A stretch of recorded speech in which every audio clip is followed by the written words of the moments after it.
Subcommittee will come to order. We're gathered today for our oversight hearing, and we will entertain the USDA Inspector General, Ms. Phyllis Fong. I'd like to welcome everyone to the subcommittee's first hearing of the calendar year. Thank you to our witnesses, Ms. Fong, Mr. Coffey, Mr. Harden, and Mr. Parody. Have a strong interest in your work and what you do. We've got to do everything that we can possibly do to eliminate fraud, waste, and abuse and mismanagement. We need to ensure that all of the USDA programs over which our subcommittee has jurisdiction and oversight are operated with the best possible efficiencies in order to create the best possible outcome for those who are customers of the agency. As I mentioned at last year's hearing, I have concerns about the number of audit recommendations that remain open and the agency's efforts to close them out.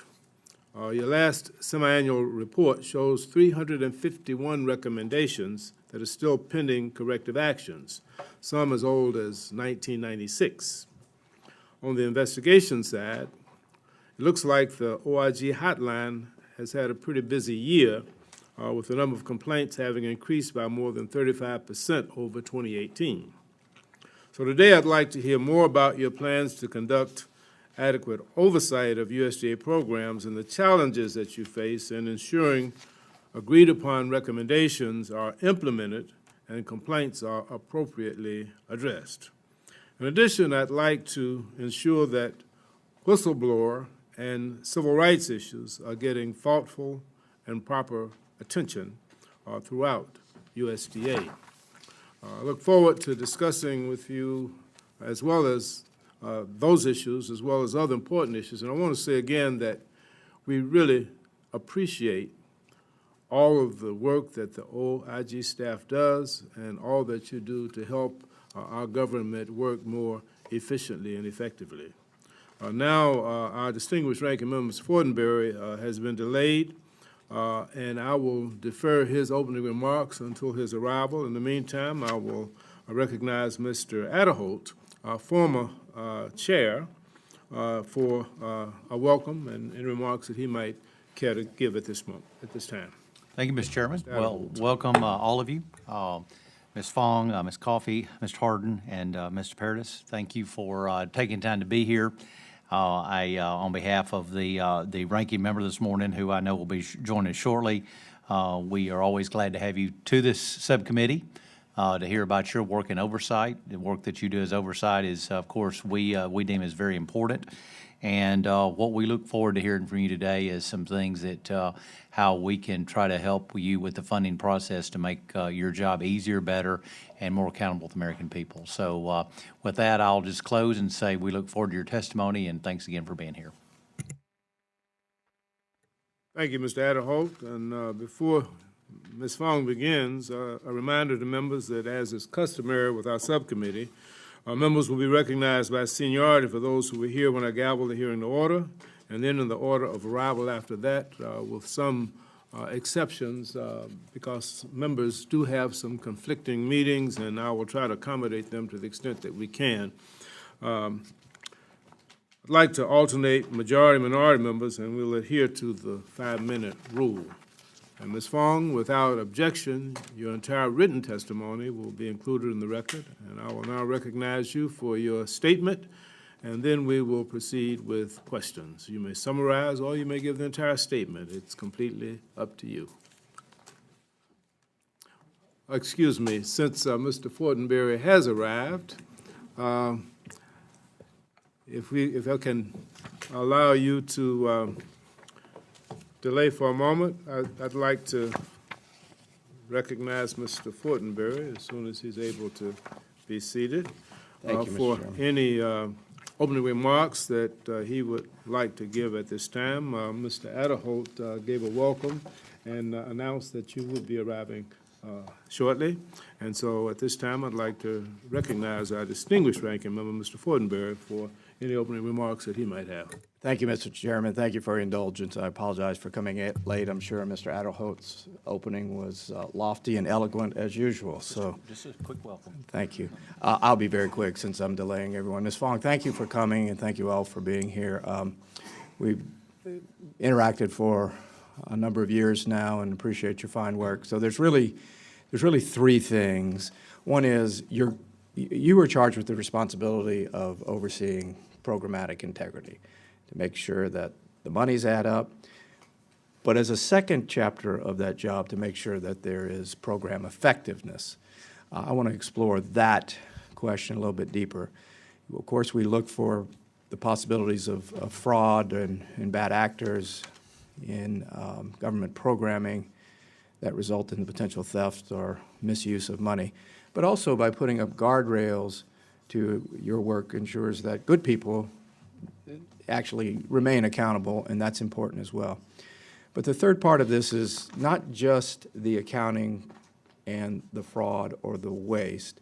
It's the idea of, again, effectiveness, and I want to go into a little bit deeper. I'm also simply going to ask you, when we get to questions, if you were sitting right here and I was sitting right there, what would you ask me? Thank you, Mr. Chairman. Thank you, Mr. Fortenberry. Now, Ms. Fong. Good.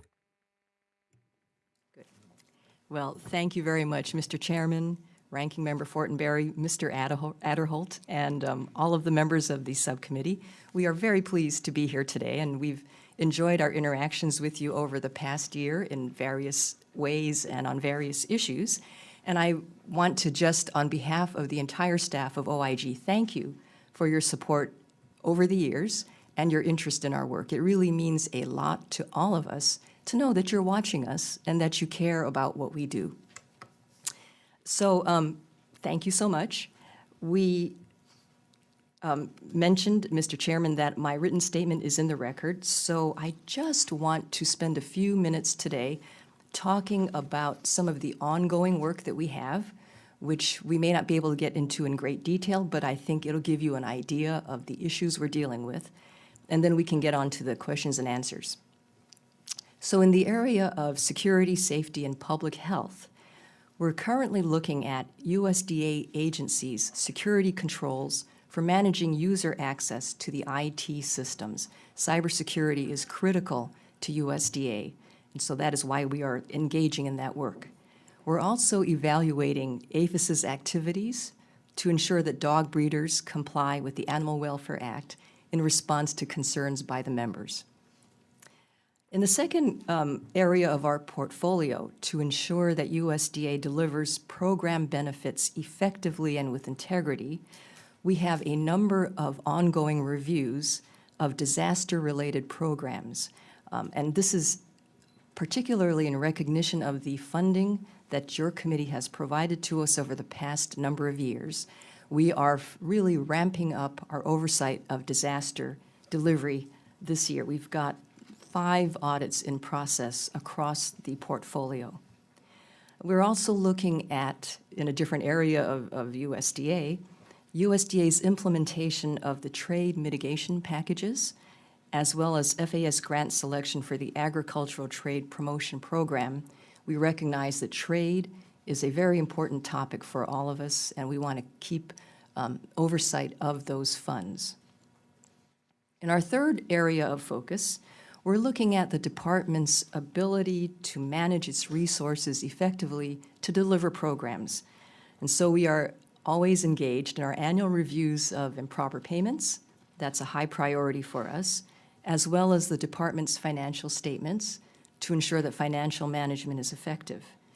We are also looking at the Office of the Assistant Secretary for Civil Rights portfolio, in particular their oversight of the Civil Rights Program complaint process. We want to ensure that that office is handling those kinds of complaints appropriately and timely. And then in the area of crop insurance, we're looking at RMA's activities to improve insurance products delivered by private developed by private parties under Section 508H of the Federal Crop Insurance Act.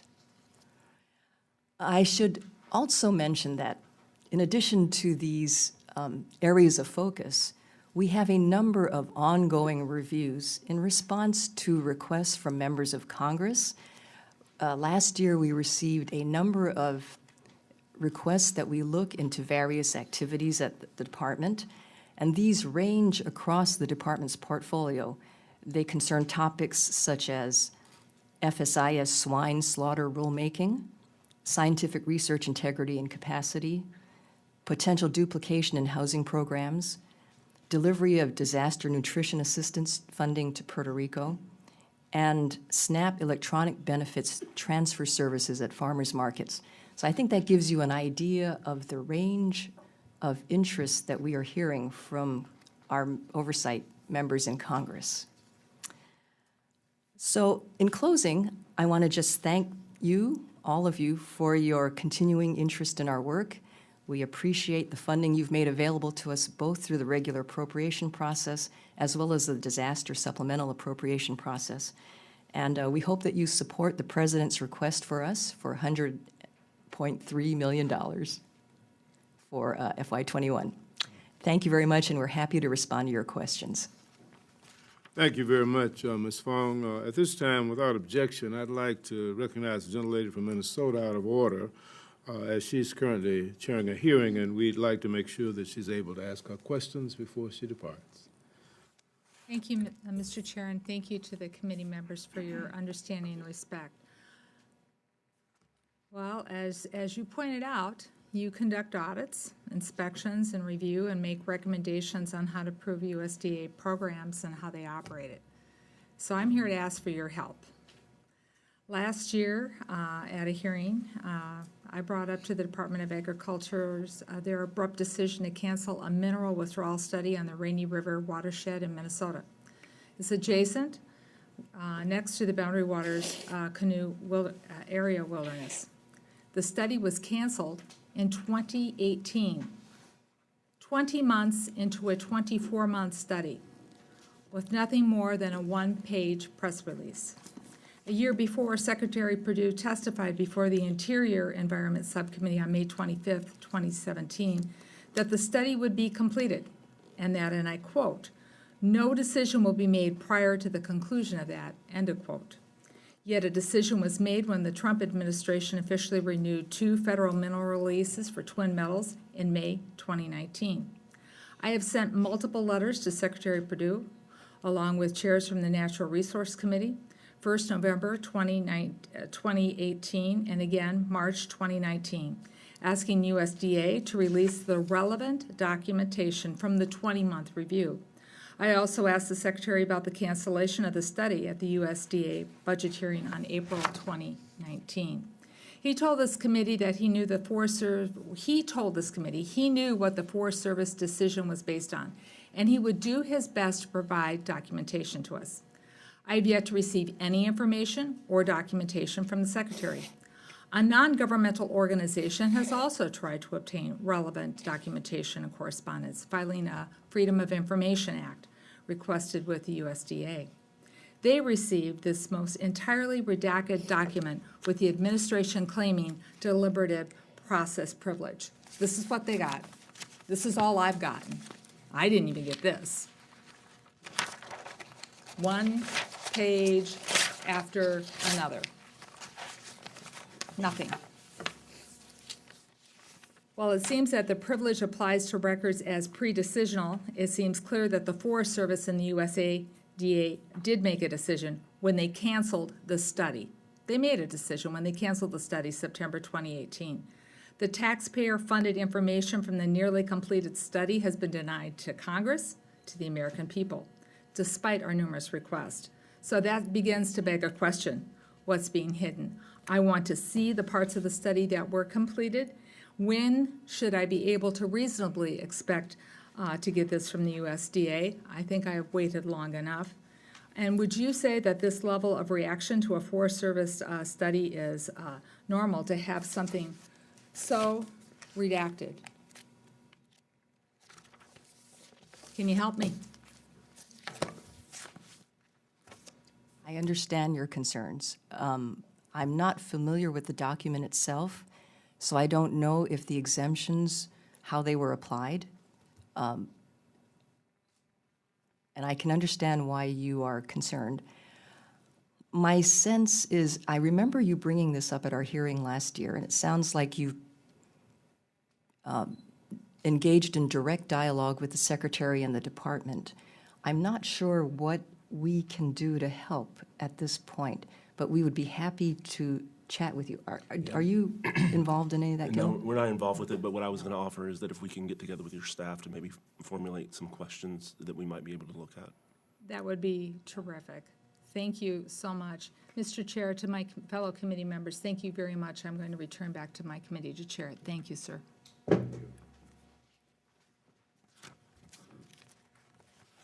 Bordenberry?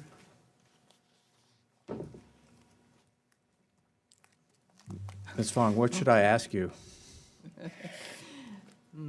Well, I don't like when I get such questions either. They're always the hardest. But sometimes it's important to take a step back and ask a simple question. Absolutely. You have the hands-on and the eyes-on in a much more intimate way than we do. So what do you see? I have a construct of various specific questions here, and we can go to that. But I'd rather you tell me what I should see. well, let me start by just commenting that we find it extremely valuable to have the perspectives of members of Congress as we formulate our work and our priorities, to have insight into what you see as challenges, information that you may need to make your policy decisions. It helps us to formulate priorities and to focus our oversight All right, work. I'll take responsibility back. No, seriously. Is China stealing our data? Oh, well, okay. We are very aware in the IG community as a whole, and the IGs get together every month. At USDA. We are very aware of the general threat by other countries, more than one, countries seeking to steal data. We're very aware that the Department of Justice is involved in these issues. There have been media reports on it. We are monitoring it. We are engaged as appropriate, and we'd be happy to provide briefings whenever it's appropriate for us to do that. Do you need to do that in another setting, or do you just not know the answer? If there were briefings to be had, we would do it in another setting. Okay, thank you.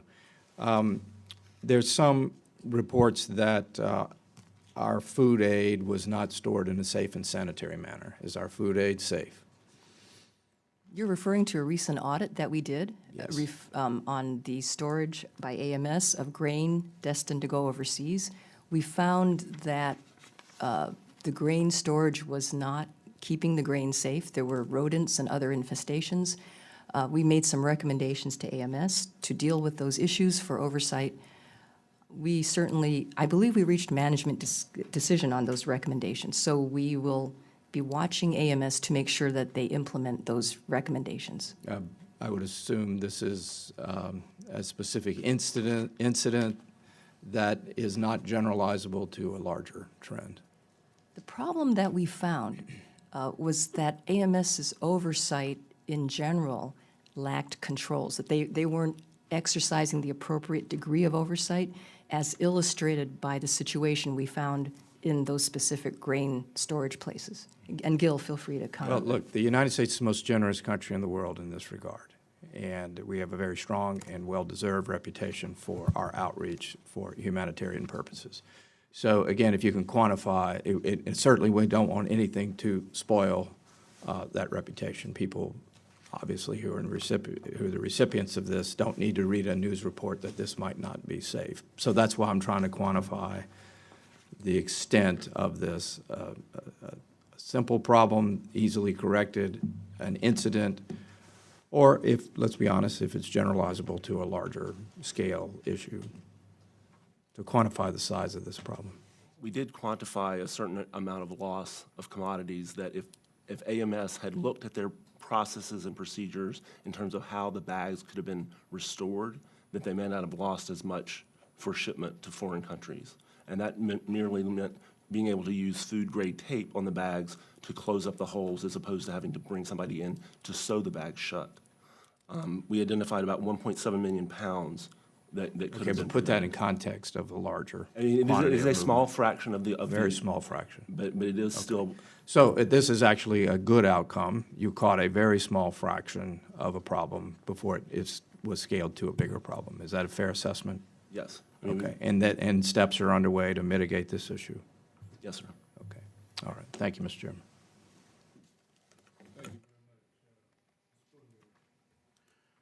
Ms. Fong, your annual plan indicates that you'll address whistleblower reprisal complaints.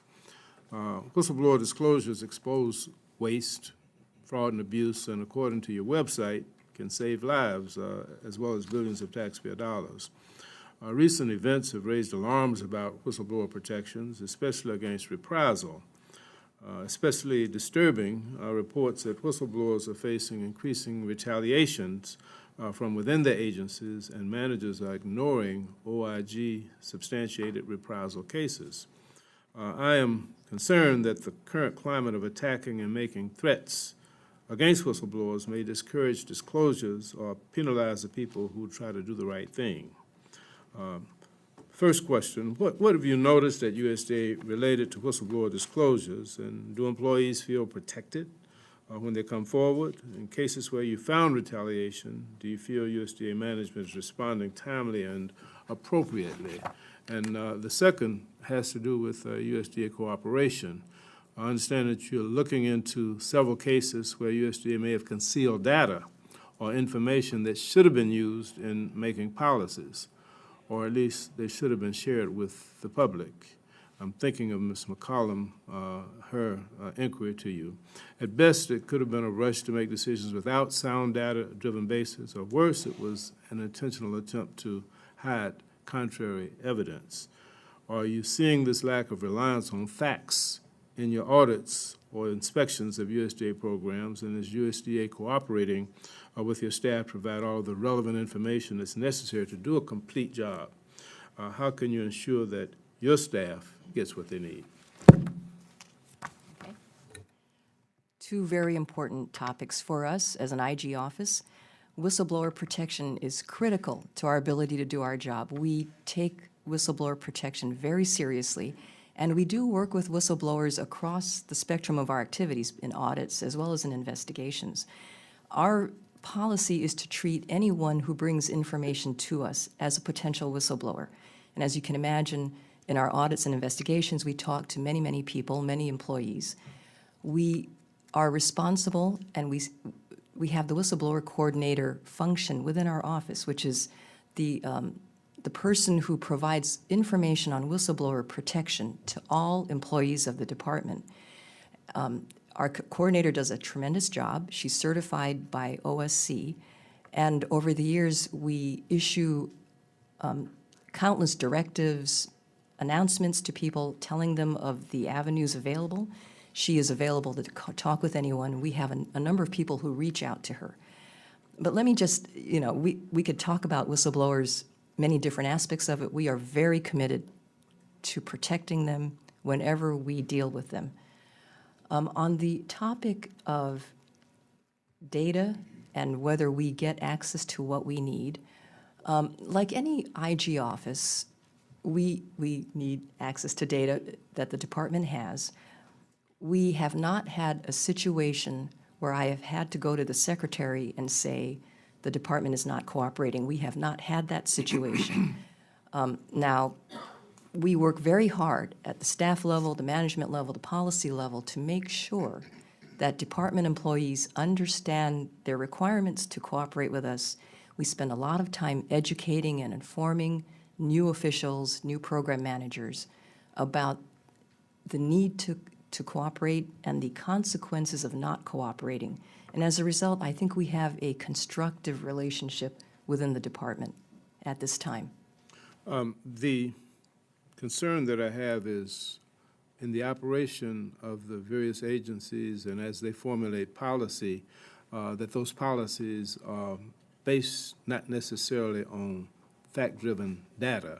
And in your oversight and in your reviews of those agencies' functions, do you find that there are instances of that and where decisions are being made that are not fact-based, which would taint the quality and the integrity of those decisions? Do you have any comments? I have some general thoughts. One, we have not had any findings report. Sorry, sir. We have some general thoughts. We have not had any findings to report to date where we've come to that kind of conclusion where what's being said as policy is not based on fact. With respect to using an example of the swine slaughter inspection rule, we have questions that relate to data. And we have been working with FSIS, and they gave us access to the information so we could answer the questions that were raised to us. Some of those questions deal with transparency requirements or things made public. I'm not ready to talk about those conclusions just yet because we're in the final stages of getting a draft report to the agency, having our typical exits, and they're responding to it. But as soon as that is available, if there's a desire to have a deeper discussion on that, I'm more than happy to do so. Thank you, Mr. Harden. Mr. Adderholt.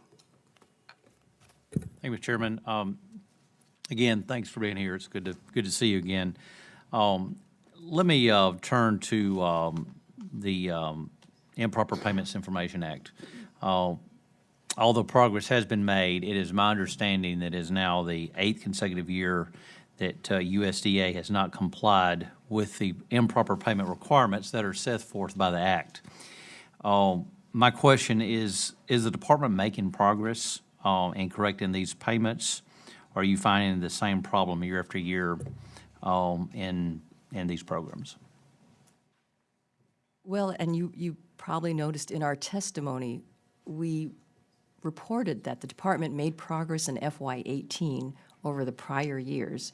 They've reduced the number of overpayments, the payment IP rate went down, the number of lack of compliances went down as well. I do want to note that in the AFR for 2019, the department reported that its IP rate actually increased and the number of improper payments increased. We are in the middle of looking at 2019 right now. We should have audit results in May. So what that says to us is that if the department's reporting is accurate, that improper payments continues to be a challenge. It's not going down. It seems to be going, there's a slight upward trend. We also see that in the SNAP improper payment rate. There's a slight upward trend in the last year, and we want to take a look at that as well. When do you have any proposed timeline as far as that you can at least let us know when there may be full compliance? I think perhaps the department may be better equipped to answer that, but Gil, you may have some insight. I mean, I'll take that question back to the team and see if we can have some type of discussion, but that is something that's going to come from the department. As Phyllis pointed out, they have made progress year over year. They're down to only having 4 programs that are non-compliant, and it's really only non-compliance in 2 areas for all 4, which is much better than years past when you had a wider improper payment problem. So. All right. Well, if you could take that back, that'd be great. Also, in your testimony, you raised the issue about security of the information technology systems at USDA. Of course, there is, cybersecurity is something that not only USDA has to take seriously, but everyone has to take seriously. And I think all of us are concerned to read that by OMB's criteria, USDA's cybersecurity is at an ineffective level. Do you feel the seriousness of this deficiency is appreciated? I do believe the department understands the importance of the issue. We've seen them really focus their attention in the last few years to addressing the recommendations we've made, and the number of open recommendations has gone down. So there's a concerted effort to do this. This year's review of IT security, I think, will be a critical one. Last year, the department reported that it had put into place a number of policies to address the issues that we were finding. this is the year where we're actually going to be looking to see if those policies are effective. So our 2019 review could provide some very interesting information. What potential consequences would you be most concerned because of the weakness that's there now? I think with cybersecurity, you know, as Mr. Fortenberry mentioned, we would certainly, there's a risk that unauthorized users can hack into the department systems, could take advantage of the department's information for nefarious purposes, and starting there and then moving on from there, proper payments. Yeah. Other instances of IT security that we've looked at in the recent years deals with improper use.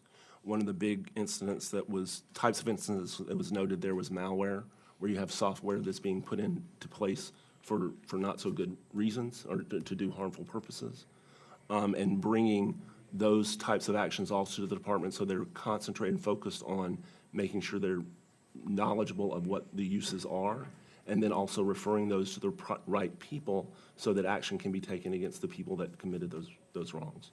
If I could just ask one more quick question, I know my time's running out. Broadband providers that are structured as partnerships are prohibited from applying for the RUS Reconnect program. Even if they're long-established providers and they've qualified to receive funding from the FCC's Connect America Fund and the state broadband programs. Can you talk about why this requirement's in place? I can't really talk about the requirement itself. I do know that we've been in discussions with the department, you know, as they've been rolling out the new approach to broadband. I will take this question back as well as we start to formulate an approach as to how we will look at it. Thank you. I appreciate it. Thanks. Thank you, Mr. Chairman. Mr. Pocan. That's a good idea. Thank you, Mr. Chairman, and thank you for being here today. Also, thank you for acting on a request from Representative Fitzpatrick and myself about enforcement of the Animal Welfare Act. Looking forward to seeing what comes out of that. Let me start with a question around the market facilitation program. I know you're doing an audit. So a recent New York Times report said that $67 million of the President's Trade Assistance Program went to JBS USA, a subsidiary of the massive Brazilian meat processing firm, via product purchases.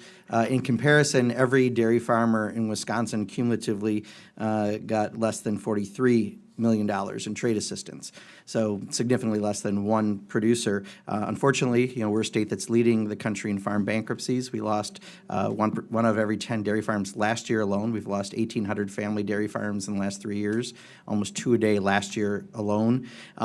There was an article recently, I believe it was in the Milwaukee Journal-Sentinel, State Journal, Wisconsin State Journal, I'm sorry, that talked about the farmers got anywhere from $2 to $850,000, and 2,600 Wisconsin recipients got less than $1,000.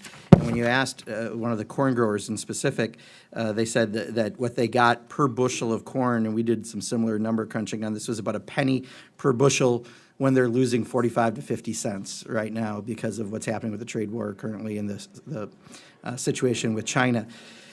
Having said all that, it's got a huge impact in my district. I want to get to two subjects. This is one of them. I'm just curious what we can expect in the OIG report. Will you be looking at how they designed and implemented the market implementation program? And will we be investigating how much money went to the agribusiness conglomerates like JBS?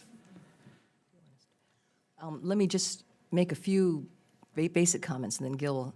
We are just starting our work on all of these programs. We're going to start out with the basic issue of authority for the programs, and then we're going to get into the design and implementation, eligibility, and look at, you know, the producer questions. So, yeah, I mean, and that will get into each of the 3 individual programs that are part of the trade mitigation packages. We're also working with our counterparts in our data sciences shop to get access to data so that we may have some insights as to which producers got which payments. We really haven't gotten far along to design the sample of producers that we're going to look at, but that is something that we will be on the ground looking at individual producers. Will you look specifically at foreign producers versus dairy farmers and corn growers like mine? I will say we will take that in consideration. I don't see why we can't, but I think it'd be very helpful, just because, again, when people are getting the one quote from a farmer who has been in my district many times, if I can find it here, he basically said, it's not going to make that big of a difference. They can pay off a few bills, but it's not going to clear their debts.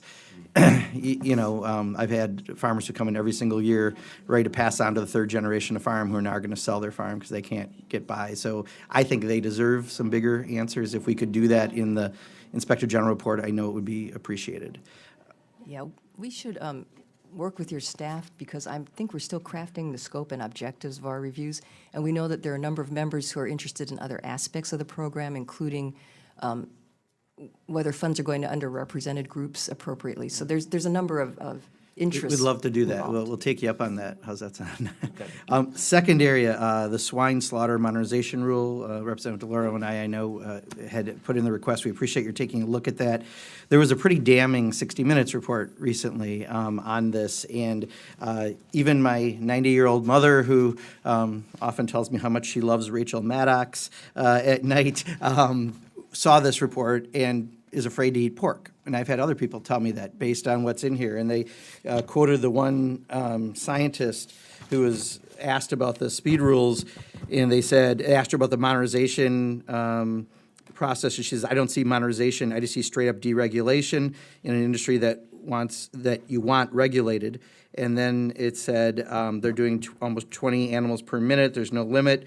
The person responded, and they're supposed to be inspecting on this line. She said, right. And it goes into talking about how the number of inspectors were also reduced by 40% at the same time this is all happening. This is clearly a situation, I think, that's going to cause a lot more problems than anyone ever intended, because if people are afraid to eat pork for that very reason, it's going to have other outcomes that people aren't anticipating. So when they were supposed to give data on how they said this would make work lines safer, at first they didn't give anything, then they gave some data, and the data clearly had some serious problems with what's in there. So I guess as you look at your report there, are you concerned about, first of all, them making unsubstantiated claims, and how much work has been conducted on this audit so far?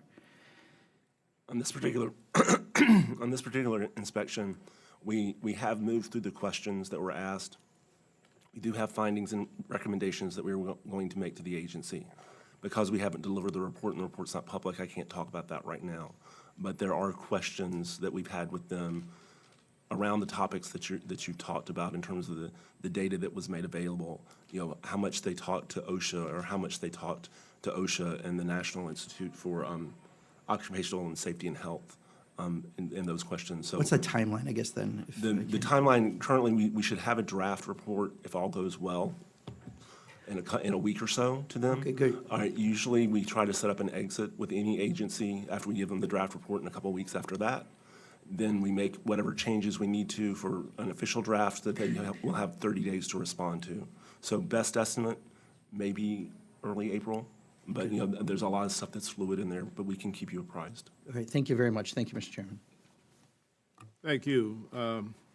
At this time, without objection, with the courtesy of Mr. Molinar, I'd like to recognize the gentlelady from California, out of order, as she's able to go to another hearing that she has imminently, and so I'd like for her to be able to ask her questions, and Mr. Molinar has kindly allowed for her to ask her questions out of turn. Thank you very Gentlelady much. from Thank you, Mr. California is Molinari. recognized. Thank you, Mr. Chairman, and thank you all very much for being here. Appreciate you yielding. Let me just ask you a couple questions with regard to the GAO reports on the Civil Rights Office. In 2008 and 2009, the GAO and OIG issued, I think it was 2 reports, that the USDA Civil Rights Office did not process work complaints in a timely manner, and then released incomplete records on the number and types of complaints. Then again, I believe it was 2015 and 2017, the federal investigators found that the Office of Civil Rights had seriously mismanaged and had compromised the civil rights of USDA employees. I'm also aware that Naomi Earp, USDA's recently resigned Deputy Assistant Secretary for Civil Rights, was only in the job for a little more than a year. And what's more, there's data clearly showing that, now this is really interesting and shocking, really, that out of the more than 300 civil rights complaints filed by employees in 2019, the department only determined wrongdoing in 2 cases. And clarify that for me if that's inaccurate. Finally, the fact that in the budget request, there's a cut to the Office of Civil Rights by $3.5 billion from fiscal '20. That's very concerning if, in fact, we care about civil rights. I can't imagine this huge cut taking place. And then secondly, I'm aware that SNAP fraud is relatively low. And I just wonder if you could tell us on average how much time and taxpayer money is spent investigating these alleged fraud cases and why. Thank you again. Let me just make a couple of comments, and then I think Pete may have some. In terms of civil rights oversight, we have a long history, GAO and our office, of doing work to oversee the complaint process, both by program participants as well as USDA employees. We are currently engaged in an audit of how effectively that office is handling complaints from people who participate in USDA programs. We also plan an audit in the next year or so, within this year, to look at employee complaint processing, how complaints filed by USDA employees are being handled by that office. So I think we will take into account what you've brought to our attention as we formulate our objectives on that, and we should have more to brief you on. Just and briefly, the work on program complaints that's underway right now looks at some of those very questions that you're asking. How fast did they process complaints? Was that reasonable? Do they have support for the decisions they made? Is there IT systems where they need to be in order to support the decisions that are made? We will look at similar type of documentation and support for decisions when we look at the employee Okay, I'm glad side. you're looking at them, but these complaints are real. And out of 300 complaints, only 2 were found or determined that there was wrongdoing. That's accurate or not? Or you're still I cannot speak. investigating this? I'm still. Well, could you get back to us on that, please? Because this is, We'll see what we can find on that. yeah, appreciate that, because this is real, these are real lives, and civil rights is extremely important. And if there are that many civil rights complaints and only 2 were found determined wrongdoing, then something structurally within USDA is wrong. I can't imagine this taking place. So thank you very much. And on the SNAP investigations as it relates to fraud and how much money you're spending on that, because we know, and it's a fact that SNAP fraud is relatively low. Yes, ma'am. Approximately 43% of our time in fiscal year 19 for our investigative resources was allocated to the investigation of SNAP fraud. It's difficult to put a monetary assignment on that percentage of time based upon the fact that each investigation on its face is comprised of different facets. Some occur quicker, some conclude over a much longer period of time. Is it fraud versus error that you have found? Because 43% is quite a bit of time. That is a number attributed to the investigative effort associated with SNAP fraud. Let me just add something here. In terms of where we spend our investigative resources for SNAP fraud, we tend to focus on retailers, where we receive an allegation that a retailer, like a store, is engaged in trafficking. We will investigate those allegations. Our focus is not primarily on beneficiaries. If there are any concerns about beneficiary recipient fraud, usually state law enforcement will handle those kinds of cases. So to the extent that we're spending 44% of our resources on fraud, it's really to go after the stores who are trafficking and taking away benefits from recipients who really should be able to use those benefits to feed their families. We want to go after people who are taking those benefits and using them for illegal purposes. Okay. Thank you very much. Thank you, Mr. Chairman. Thank you. Mr. Molinar. Thank you, Mr. Chairman. Nice to see you again, and thanks for being here today. I wanted to, in your testimony, Ms. Fong, you talked about OIG audit work identified more than $2.2 billion in question costs and funds that could be put to better use. And I remember last year talking with you about if the OIG had enforcement mechanisms, and you said it's persuasion is really the enforcement mechanism. One of the questions I have is, are there the top 3 agencies that you've found that contributed the majority to that figure, and how is the work at Persuasion going with those areas? Well, I think Gil has a lot to say on that, but let me just remark that this past year, the $2.2 billion in audit results was a very unusual year for us. Usually we don't report that volume of dollars, and most of it is attributed to the audit we did of the EQUIP program in NRCS. And we had to exercise quite a bit of persuasion to reach management decision on those recommendations. Yeah. Quite a bit of persuasion on how we presented the information in the report as well, so that it was well received. The biggest portion last year, as Phyllis said, and it's kind of an anomaly, was the EQUIP payment schedules review that we did. And why we took issue with so much money in that particular program for the scope years that we looked at is NRCS had put in place controls that if they had used them, would allow them to look at the payment schedules and look and see if they are reasonable and reliable. They had not applied those controls to the 3 years, I think it was, that we looked at, so which is why we came to the conclusion we did.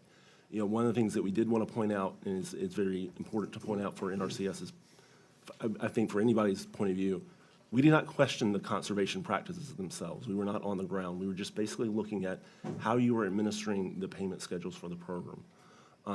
In most years, there will be dollar amounts in various agencies. We recently issued a report on multifamily housing that had some concerns in terms of how, that money was going out the door. We've had concerns with grants at NEFA. So it kind of covers the cross-section depending on what we look at. I guess I also want to follow up in terms of the communication process with the agencies as well as Congress. I was kind of interested, you had done some work looking at disaster relief funding with respect to Puerto Rico. And it seems that you identified a number of areas that could be improved. You said FNS generally agreed with most of our recommendations, but further action for the agency is needed to reach agreement on the remaining recommendation. So in Congress, we recently, in the House, passed some legislation on Puerto Rico. And do you feel that that was incorporated into that legislation, or do we still have work to do between kind of what we're doing here in Congress, what the administration's doing to implement some of your findings? Because I know this is real-time communication that really is needed, and I'm just concerned that, you put out something and we're doing something over here, and I don't know how much communication goes on. Do you have any thoughts on that? Actually, I think that's a really good example of a lot of successful dialogue, I believe. And we're not privy to all the conversations, but as you mentioned, we issued a report on the delivery of assistance in Puerto Rico, and we found a number of issues. And that was for the first tranche of assistance. In the meantime, Congress appropriated a second grant, which we are in the process of reviewing. At this point, a report will come out very shortly. And I think what we will see is that there has been a continuum of effort in this area on the part of the department and potentially Congress as well. We're aware that there's a third potential appropriation, and I think it tells a good story overall. And the basic question being, what is the most effective way to deliver nutrition assistance to Puerto Rico? I think that's a very difficult issue. The department is wrestling with it, and I think they're making progress. That's not to say that there aren't other views that you all might have. Okay. Well, thank you. Thank you for the feedback on that. Thank you, Mr. Chairman. This time I'd like to recognize the gentlelady from Connecticut, the former ranking chair of the subcommittee, Mr. Laurel. Thanks so much, Mr. Chairman, and welcome to all. Ms. Fong, it's great to see you again. I'm concerned about the continued and substantial payments to U.S. subsidiaries of the corrupt Brazilian-owned and controlled meat packer, JBS. Trade package. JBS has received little over $100 million in payments. That money, I might add, was supposed to have been for struggling farmers, ranchers who have been hurt by the administration's failed trade policies. Unlike farmers and ranchers, JBS also receives payments on an annual basis, and that's through USDA's Agricultural Marketing Service. In fact, U.S. taxpayers have subsidized JBS to the tune of tens of millions of dollars over the past several years. It's a problem because according to the Federal Acquisition Regulation and related USDA policies, government contractors must have, and I quote, present responsibility. I'm not going to go through the explanation of that. It's too detailed, but you know it. And accordingly, the present responsibility can be impacted by fraud, bribery, other violations of federal laws. JBS is currently under investigation by the Department of Justice for potential violations of the Foreign Corrupt Practices Act. This is because the Batista brothers, the leading shareholders, have admitted to criminal acts, numerous criminal acts, consisting of the bribery of thousands of Brazilian government officials to obtain illicit loans from Brazil's national bank.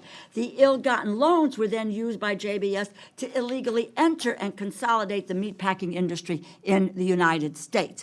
You talk to cattle producers, you find out what they think about JBS. You're not going to get a favorable answer. November of last year, I wrote to Secretary Perdue urging him to open up a suspension and debarment investigation into JBS to determine whether the company meets the legal requirement of present responsibility. Just very, very recently received a reply from the Secretary stating that he refuses to open such an investigation. And, Mr. Chairman, I would like to submit both my letter and his reply into the record.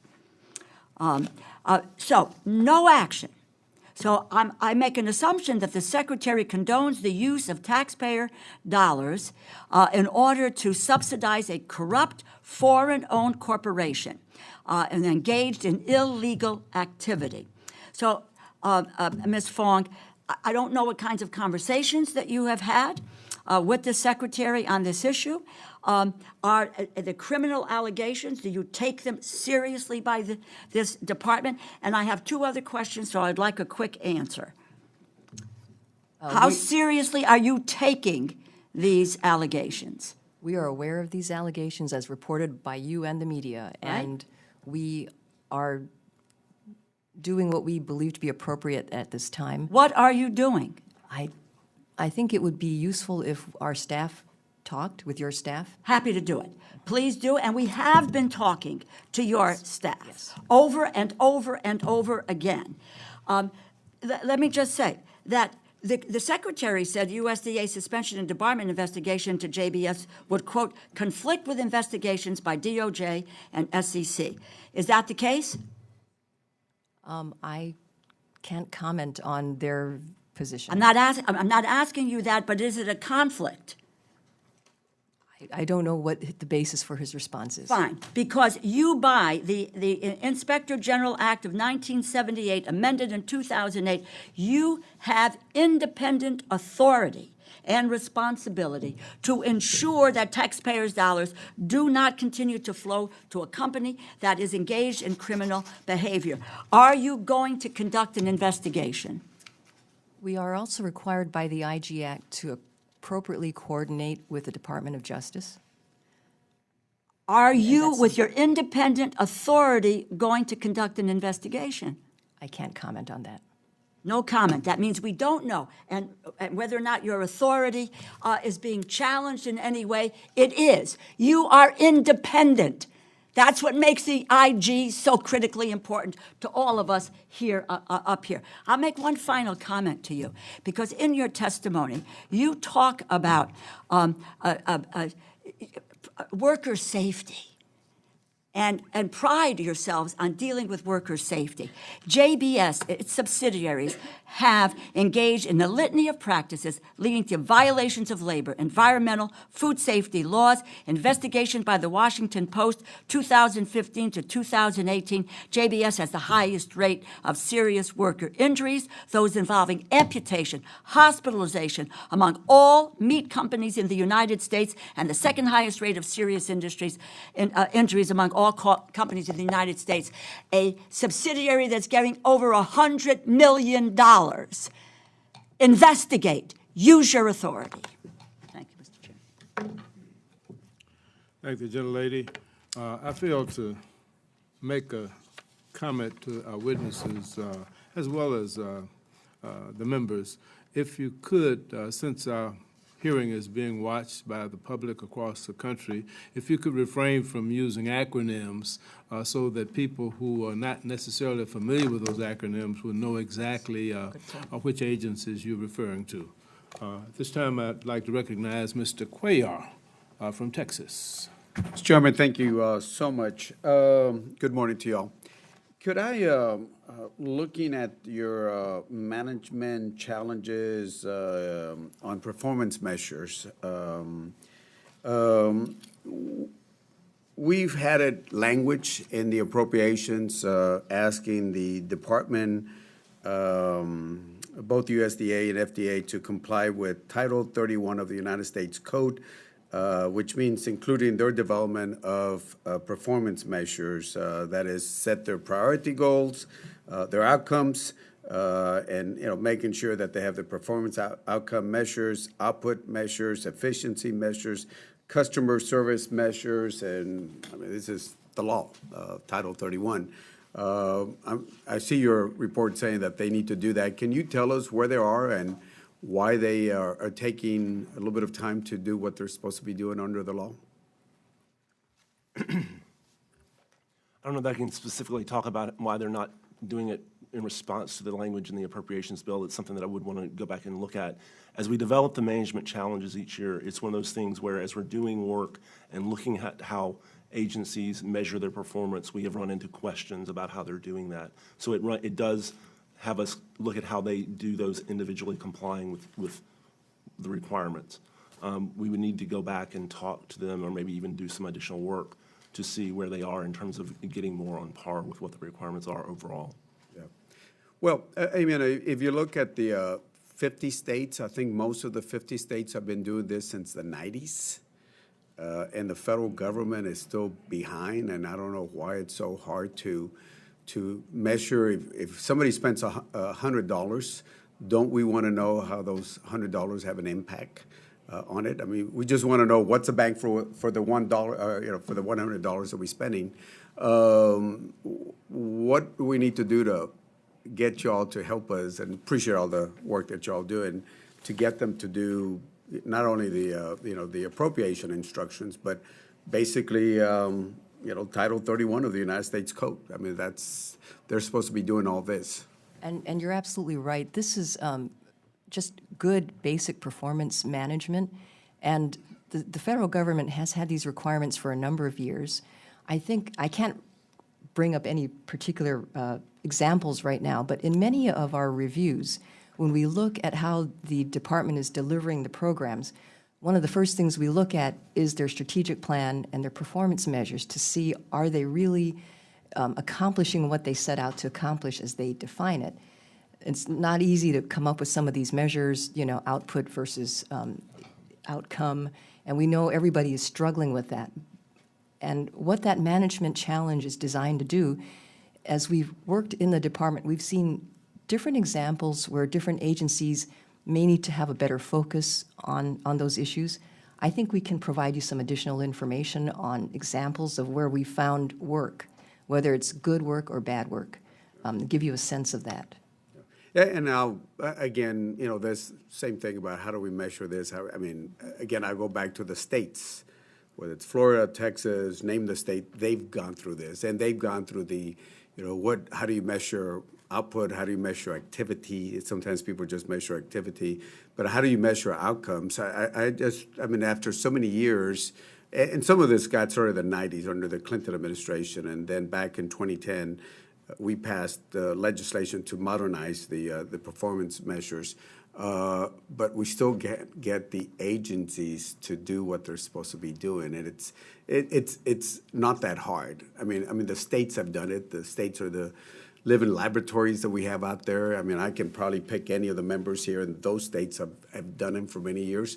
But the federal government can't tell us If they spend $1, they cannot tell us how they spend that dollar and how efficient and effective. Besides, what Chairwoman DeLaw was talking about on some particular issues, but if you have measures, it's simple budgeting process. But I love to, I know my time is up, but I love to sit down with y'all if you want to send somebody to the office with our committee.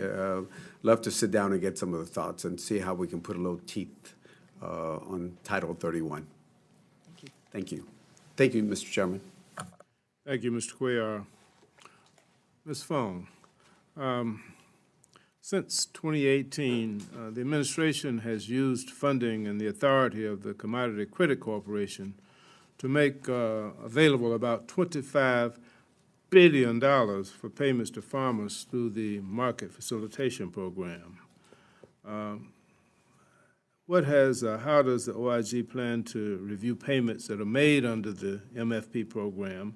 And do you plan to review data, other information that was used in calculating the eligible commodity payment rates to the recipients?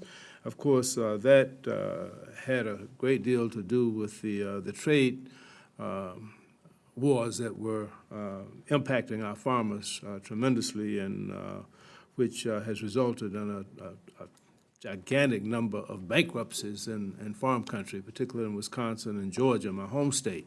So can I get you to comment on that, please, ma'am? Let me just offer a few comments, and I know Gil has a lot more detail.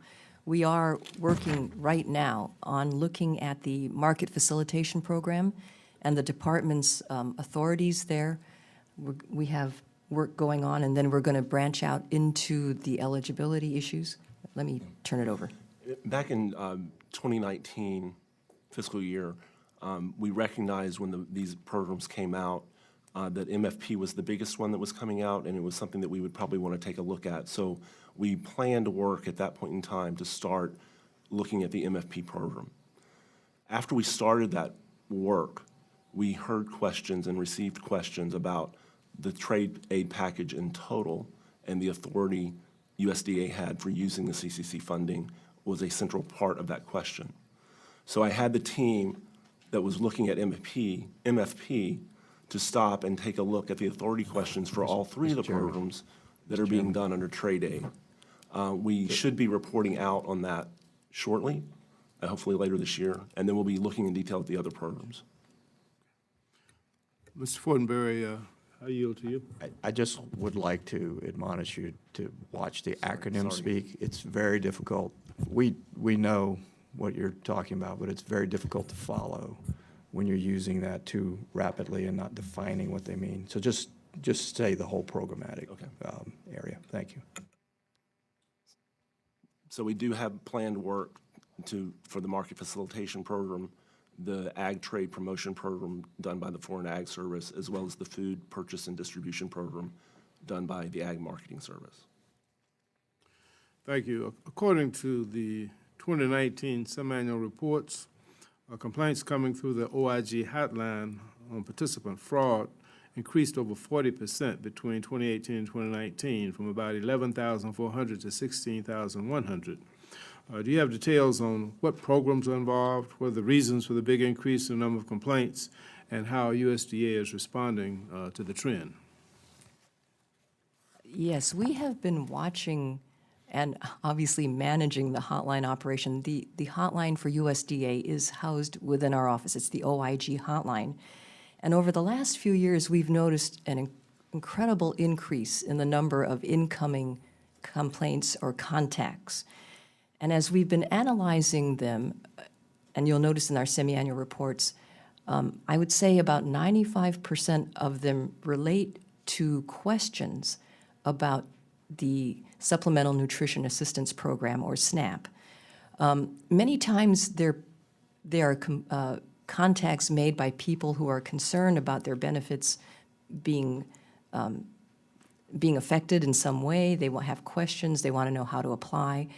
They really are not complaints that are directed to us for OIG investigation per se. They're really looking for information.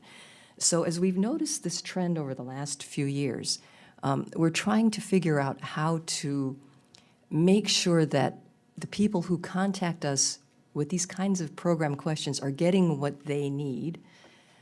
In the meantime, that we handle our workload in an appropriately responsible way. It's a management challenge for us. I don't know if, Pete, would you like to add any comments? Does some of that also have to do with a lack of information and outreach on the part of the department in terms of making clear what the eligibility for these programs are? And if that were done appropriately by the department, would that lessen the need for these people to make these calls that you're talking about eligibility? Well, I think we don't know that. We attribute the increase to some action in one of the appropriations bills a number of years ago, which directed FNS to suggest to the states that on the EBT cards, the electronic benefit transfer cards, I'm not sure if that's right, that the OIG hotline number be included if people have issues to bring to our attention. And so we think people are looking at their cards. If they have a question or a problem or a concern, they're dialing us up. And my guess is that this may be an area where we can work together with the Food and Nutrition Service and with you all to see how we can best address those issues and concerns. Thank you very much. At this time, I'm delighted to recognize Mr. Harris. Thank you very much, and thank you very much, Mr. Chairman. Just to follow up a little bit on the SNAP program, the budget, around $60 billion, I guess, 57, 60, something like that.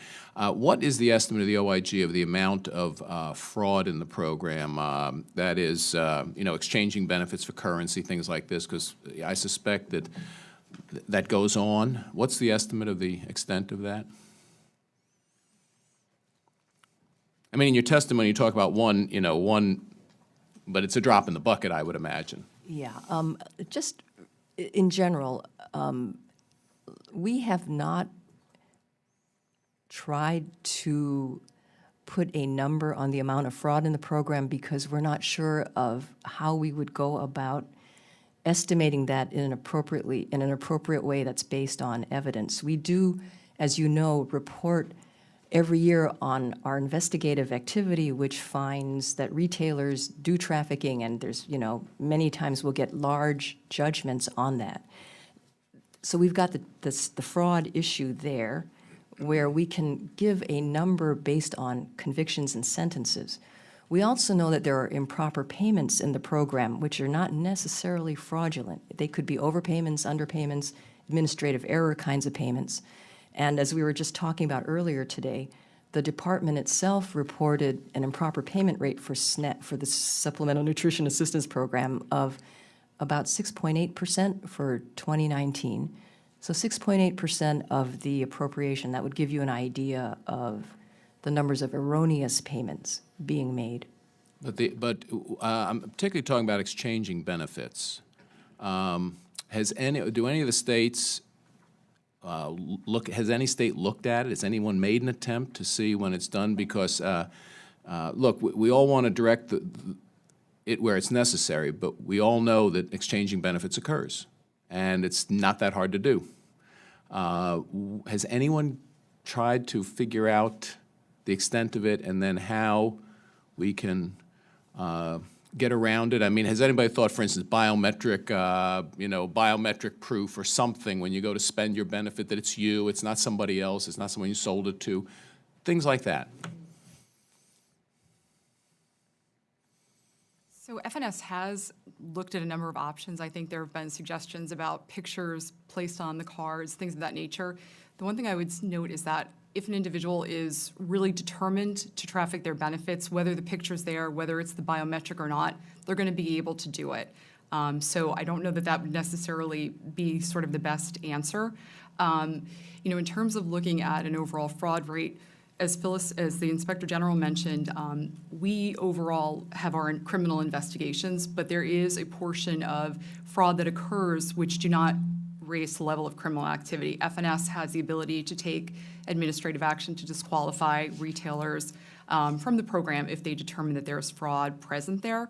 And we would not necessarily have the ability to track that particular number. That's not something historically that we have looked at. We really focus on the criminal matters and the criminal investigations within SNAP. But it is to exchange benefits, is that a criminal offense for the recipient of SNAP funds to exchange benefits?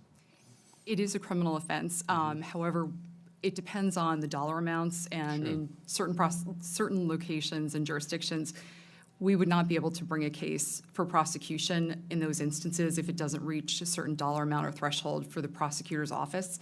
So we always do try to see that if there's a way to get the bad actors out, we'll share our information with FNF so that they can move forward to take administrative action to remove those folks from the program. Okay, but in bottom line, we have no estimate on exchanging benefits, what the extent of that is. It's all anecdotal that it occurs. Not in totality, we don't. That's what I thought. Okay. Thank you very much, Mr. Chairman. Thank you. Thank you, Mr. Harris. Mr. Laura?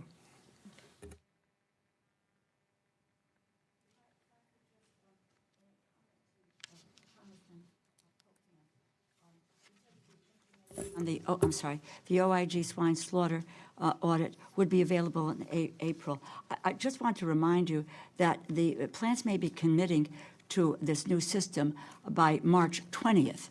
So I would like to more than suggest we need to have that information before this rule, goes into action without the benefit of the audit. So we'd like to have that data before March 20th. Thank you.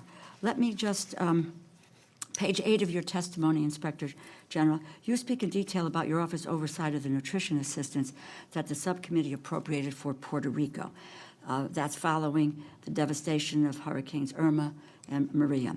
Along with looking at USDA's Food and Nutrition Services actions, you also calculated overpayments, underpayments, and made recommendations to the agency on how to improve. However, I am shocked by the delay, because there will be a new tranche of funding, and these payments are going to be made in trade aid, and we should know something about this package. You did not mention any oversight of the department's $28 billion in your testimony, the trade aid package. That bailout is more than 20 times more than the $1.27 billion in basic food assistance that we appropriated to Puerto Rico, yet it has received far less scrutiny. Why is that? I also want to say that, I guess Mr. Parody said that 43% of your time in 2019 was investigating the SNAP program. Why isn't there a comparable percentage of looking into a program which universally has been said is not directed, is not going to the struggling farmers and ranchers out there? And I said earlier, over $100 million is going to a foreign subsidiary that is being dealt with in terms of the Foreign Corrupt Practices Act, and who has the most injuries of people that they employ. I think that we're a little out of whack in where we're focusing our attention in the Inspector General's office. Has your office taken any active role in overseeing the three components of the trade aid package? Have you estimated overpayments, improper payments, or underpayments? Do we have any idea as to what the level of waste, fraud, and abuse is? And when is this audit going to be finished? We are definitely looking at the trade promotion packages, the market facilitation program. We are very aware of the large dollars there. It is a priority for our office. We have ongoing work. As Gil has testified, the first piece of our work should be coming out in the next several months. And then we are designing the scope for our second and third pieces of work. So we have in the pipeline several audit reviews that will be coming out. But your delay in dealing with this means that this program is going to continue to move in the direction that it has been moving. And we have no information about waste, fraud, abuse, overpayments. We don't have any investigation of over $100 million that's going to this corporation. And yet, We spent a heck of a lot of time dealing with $1.27 billion to food assistance aid to Puerto Rico, and you spent 43% of your time in 2019 looking at the food stamp program. Do you think there's need to rebalance your efforts? And when is this audit coming forward? Not in the next several months, before a new package of dollars goes out and they can employ the same waste, fraud, and abuse which is ongoing right now in this program. And you are not doing anything about it.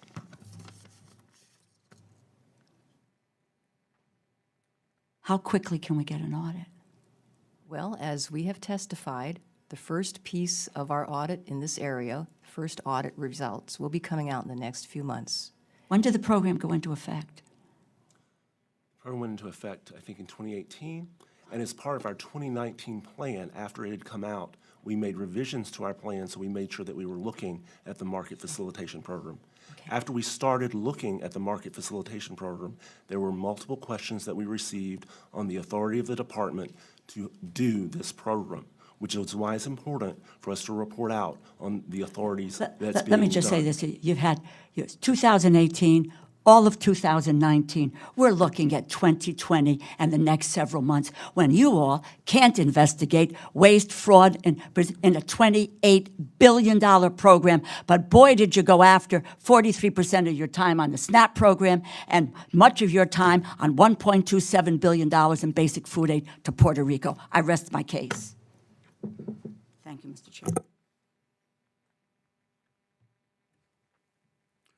Mr. Fortenberry? Thank you, Mr. Chairman. I do think it's important that we follow through on looking at the market facilitation program to ensure that it was implemented with integrity. It is important to note that it seems to be purposeful that the amount of time that you're spending auditing SNAP program aligns with the percent of it as a budget as a whole. So let me go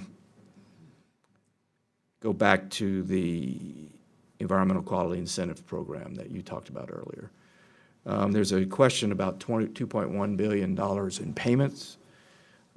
This is an important program for farmers and ranchers, a very popular program. You talked about how the Natural Resource Conservation Service didn't basically have the right component prices or an outdated set of baselines that were not reliable, credible, or cost-effective. I didn't hear whether or not you said have they fixed this process? Yes, they as we discussed the problems with the Natural Resource Conservation Service, they agreed with our recommendations and have taken actions, or at least have told us of the actions that they plan to take to correct the issues that we identified. So they are moving to correct the issues. Okay, so that's some good news, right? Yes. Okay. To the larger question, when we are talking about fraud or improper payments, how well do we recapture funds?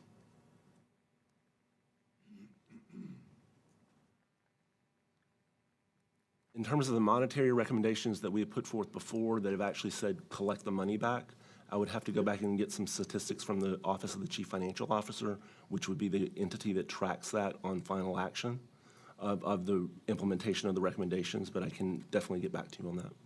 Give me some broad estimate. Sir, I would be making a complete guess, and I would prefer not to. But you have some idea, more than I do, because I've asked the question, as to how effective this is. Obviously, you're trying to get programmatic changes to stop behaviors that are inconsistent with programmatic integrity, but a part of that is recouping money lost. And to my knowledge, if agencies, when agencies agree with us that they're going to recapture or recoup the money, they have a plan in place for doing that. I have not seen many requests come from agencies or from the Chief Financial Officer's office, which would be the case if it did, to change that. So my presumption is they are going about recouping the money. Some of the recommendations date back a number of years, as the chairman pointed out in his opening statement, going back to the mid-90s. We've had recent discussions with the Foreign Service Agency about where are we on how we're collecting some of those monies that were questioned Look, I'm before. sure you are overwhelmed with work. However, I think this is an pretty important component. Yes, it is about changing patterns of behavior to ensure program integrity, but it is also about restitution. And I think moving forward, including that as a part of your findings would be an appropriate shift, if you will, of how you report back to us, because ultimately I think that is concrete, measurable action that your good recommendations have been implemented. Let me just offer a comment. You know, we talk about our dollar results being $2.2 billion. In the EQIP audit, for example, our recommendations may not always be, agency, you need to go back and retrieve the money because it wasn't, you know, an improper payment. It may be that agency, because you didn't use the right pricing, you paid more or less than you should have. I understand that. So And you so probably there may not need, be a recoupment of but you costs. probably then need to have two separate numbers. One in which programmatic adjustments that you made resulted in taxpayer savings of this amount. Restitution, because of some fraud or action of the department, is this amount. I think that would be beneficial to us and to you. I mean, what's your total budget? Oh, right now it's 98 million. And you want 100, I forgot the number you That's the said. request, 100.3. That proves that your work is of good value, if you can quantify the outcomes in the way I just said. Okay. Which is without question. Please understand, it is without question that your work is of good value. But when you have a quantifiable like that, I think it's a simple way to say, our work results in this, okay? Which agencies succeed the best, and which agencies need help and funding?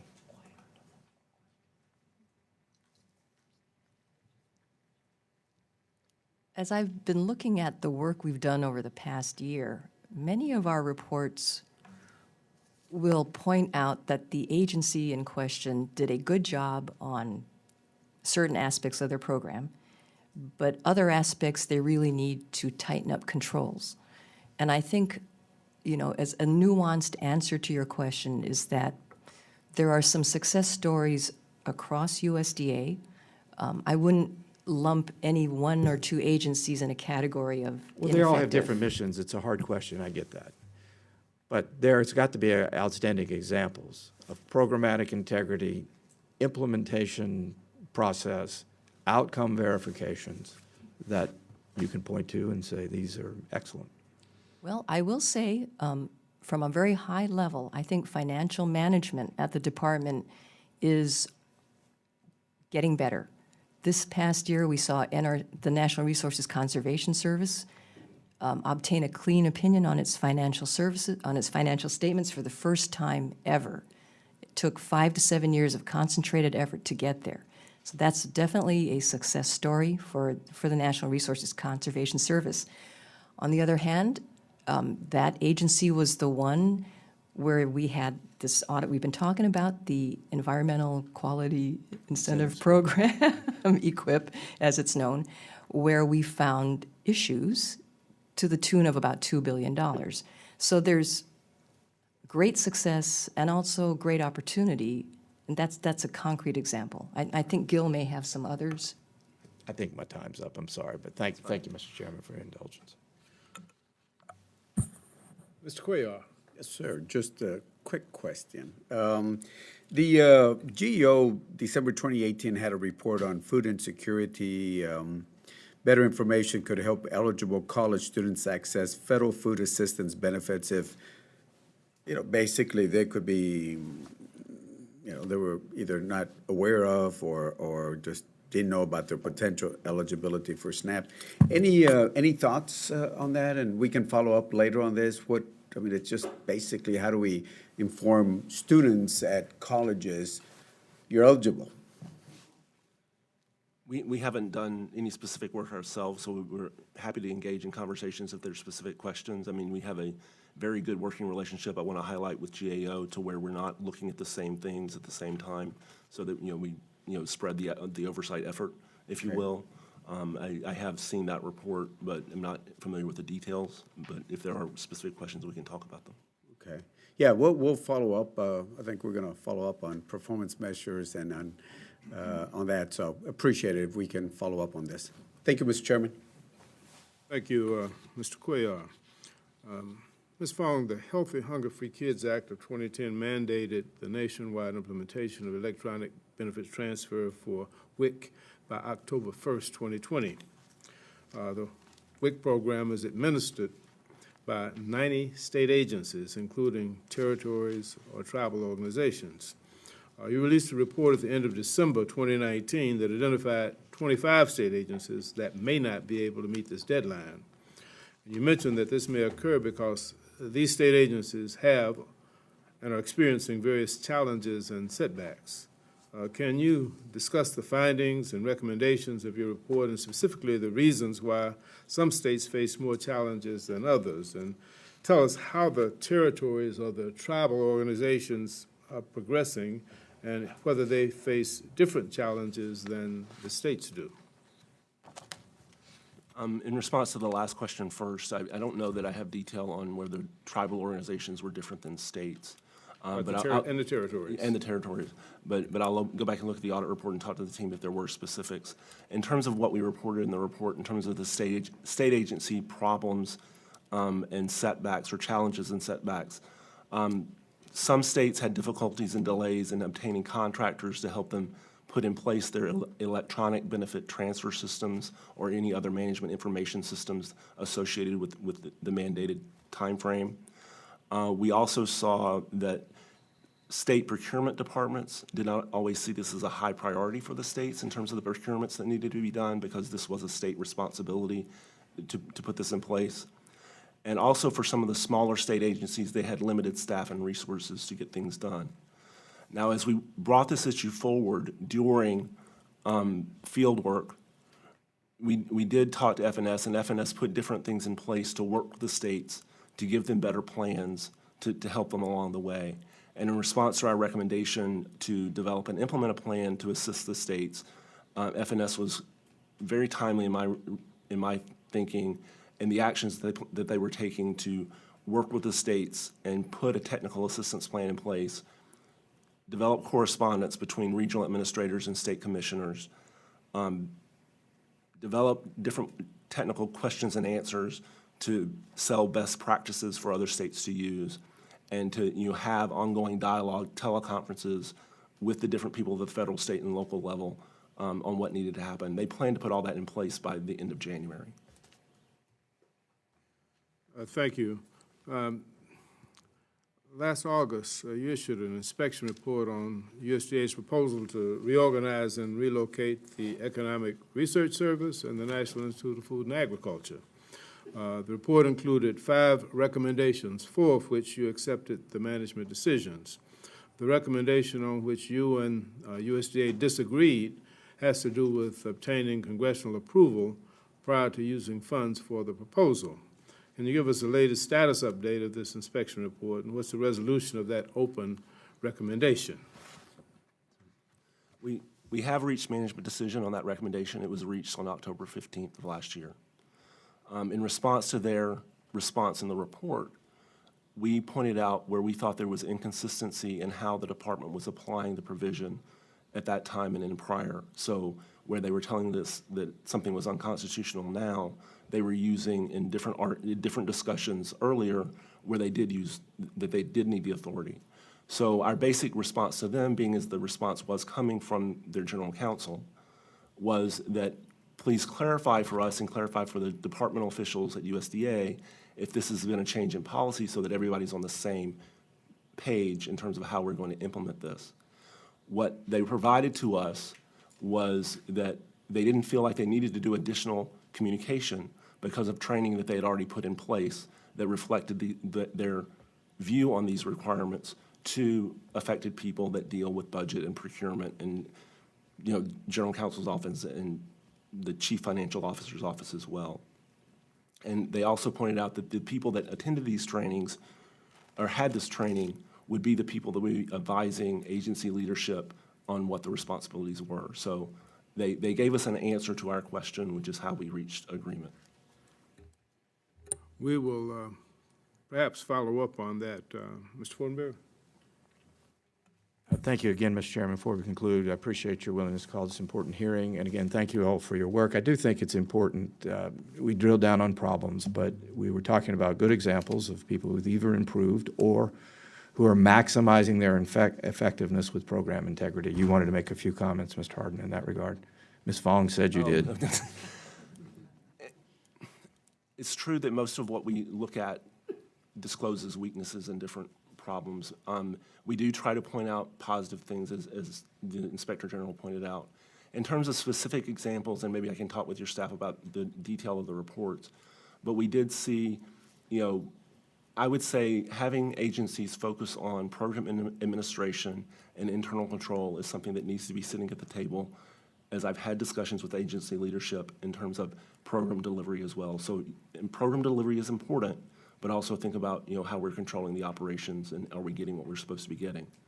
One example of that is a review that we finished last year in crop insurance related to the annual forage insurance plan, as well as follow-up on the pasture, rangeland, and forage insurance plan that we had looked at in years prior. These are both 508H products from the Federal Crop Insurance Act, which we are currently looking at the process associated with that because of things that we saw with these two insurance plans. One of the things that I feel the agencies could have done better with regard to this is that we had pointed out things with the pasture, rangeland, and forage plan a couple of years ago that translated into improvements that could have been made to the annual forage plan had the agency taken those ideas and applied them across the board. Some of those specifics dealt with the county-based values of the land involved in what's being insured. Here in the annual forage plan, like we found in the pasture, range, and forage product, they were treating irrigated and non-irrigated land the same. And all of us know that irrigated land will be highly more productive, most likely, than non-irrigated land. The other factor that we pointed out with pasture, range, and forage that could apply to annual forage was thinking about the soil's productivity in terms of what actual crop that they were going to be growing on the land. So that's an example of something where if the agency could have taken information that we had already said and corrected and implemented corrective actions on another program. Okay, I was kind of looking for a good example, but that's okay. You gave what you needed to say. Thank you, Mr. Chairman. Okay, let me just explore one other area. Your office produces a report on USDA management challenges every year, and one of the 7 challenges in 2019 is the USDA, quote, needs to improve outreach efforts, which has been included in the reports since 2013. As you may know, ensuring that everyone who is eligible gets the same opportunity to receive government assistance is a major priority of mine. And the 2019 report indicates your office plans to look into outreach efforts for the Farmers Market and Local Food Promotion Program and for the Cooperative Interstate Shipment Program. Where do you see outreach is needed the most? Where does USDA need to do more to help new, beginning, and historically underserved producers get access to the government services that they so richly deserve? That challenge on improving USDA outreach to underserved populations, over the years we have done different kinds of projects to get to different aspects of that challenge. As you point out, we've looked at reaching out to underserved producers, new farmers, new ranchers. Currently, I believe we have an audit going on the Section 2508 program, 2501. You may remember a few years ago we did a series of reviews on that program which found that the department had challenges in getting grants out in an equitable way.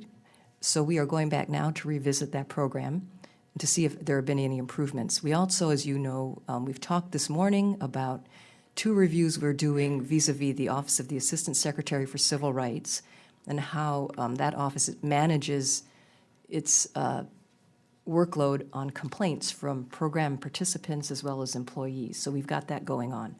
We've also recently issued a couple of reports dealing with tribal organizations and the department's provision of food assistance, which I think was a very helpful report, as well as the substantially underutilized tribal assistance program. I think in terms of acronyms all the time. So we are definitely doing our best to hit all the different aspects of this challenge, and we welcome any thoughts anybody may have on that. And the territories, in particular, Puerto Rico and right. the Virgin Islands. We have, as we've talked about this morning, looked at the nutrition assistance disaster delivery programs in Puerto Rico. We also had initiated some work vis-a-vis the Virgin Islands program, and after we did some initial review and scoping, decided that we really needed to put the emphasis on the Puerto Rico delivery because that was where we saw more challenge at the time. But we are definitely monitoring what's going on with the Virgin Islands. Do you feel that we need to look at the structure of the delivery of the disaster and the structure of nutrition programs, period, for the territories? Because right now they're directed totally different from the states. The territories and, of course, the Virgin Islands and the Pacific Islands, they're treated altogether differently. And when we have these major disasters, it appears as if they end up being delayed unnecessarily in getting the results that they need to help their people.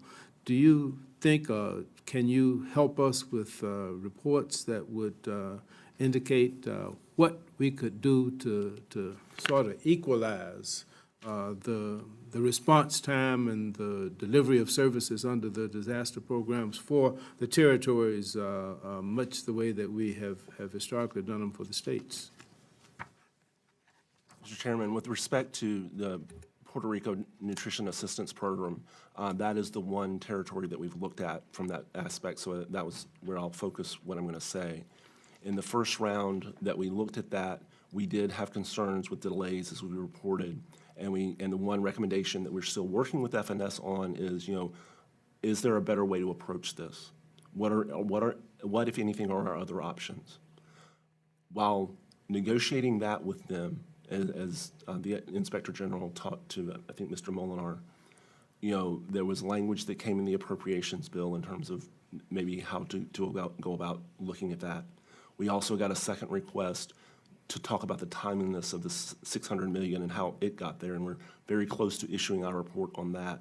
But we are seeing improvements on that over time, and so we're trying to engage in discussions ourselves with respect to the outstanding recommendation. Is there a way, from all the things that we're seeing now, is there any other options that we ought to lay on the table to move it forward? Well, thank you, Ms. Fong, Ms. Kofi, Mr. Harden, Mr. Parody, for being here today. Along with what we have discussed today, we will be forwarding additional questions for the record, and we will appreciate your diligence in responding to us in a timely manner.